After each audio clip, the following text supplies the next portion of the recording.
Buenas tardes, profesor y compañeros. Mi nombre es Alejandro Fernández, estudiante de tercer año de la carrera de Pedagogía en Educación Diferencial.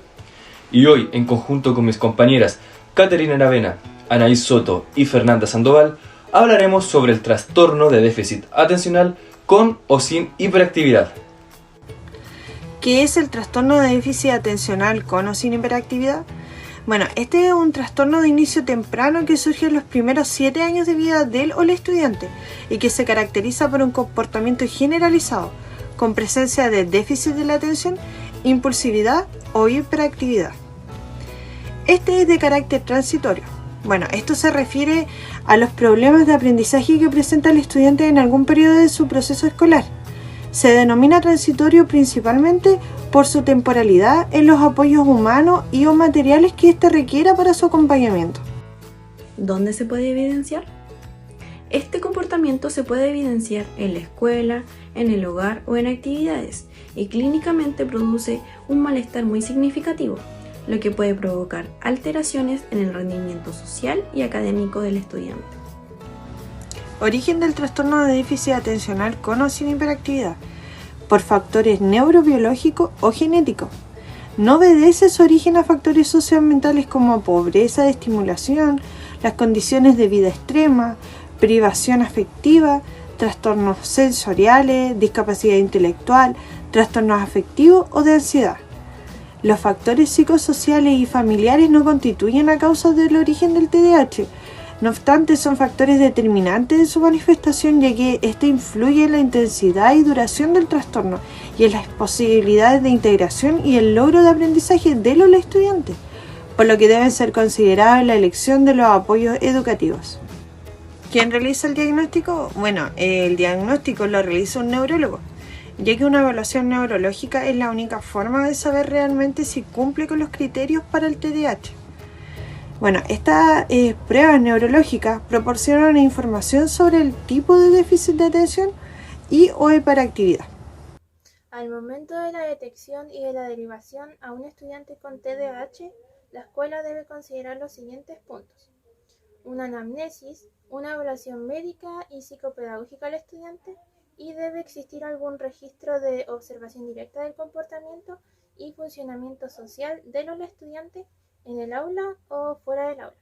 Y esto debe ser por al menos un semestre y debe estar a cargo el profesor de aula o el profesor de educación diferencial. También debe haber una evaluación pedagógica realizada por el profesor de aula, y también es necesaria una entrevista a la familia o al apoderado del o la estudiante. Si existieron evaluaciones al estudiante por parte de otros especialistas, es importante hacer revisiones y análisis de estas, y se debe considerar también la elaboración de un informe de derivación a un especialista cuando corresponda. También es importante adjuntar datos relevantes del o la estudiante y de su contexto familiar, escolar y comunitario. Y por último, la aplicación de pruebas en base a criterios como el test de Conners. Pero, ¿qué es y cómo se aplica el test de Conners? El objetivo o la definición del test de Conner es evaluar la presencia de síntomas asociados a la hiperactividad, y este contiene 10 ítems de evaluación cuyas opciones de respuesta son nada, poco, bastante o mucho.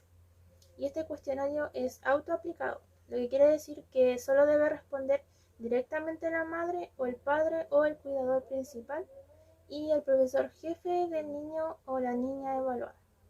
La evaluación.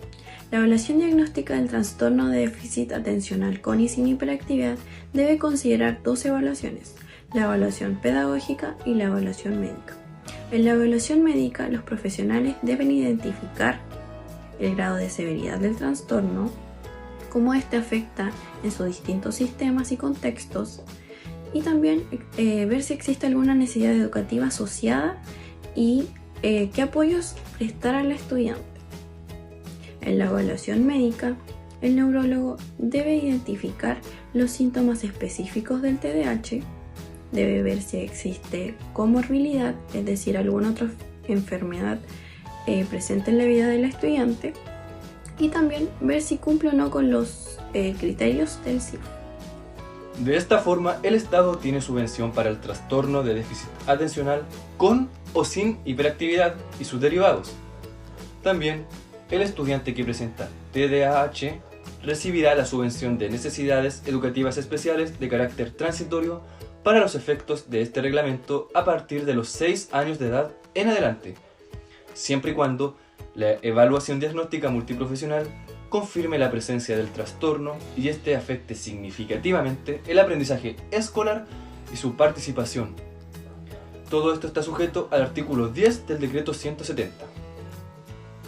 Además, los y las estudiantes con diagnóstico de trastorno de déficit atencional y que además presentan las siguientes comorbilidades serán considerados beneficiarios de la subvención de necesidades educativas especiales de carácter transitorio, tales como estudiantes que presenten trastornos disociales, trastornos afectivos, trastornos de las emociones de comienzo habitual en la infancia, epilepsia y trastornos de TIC.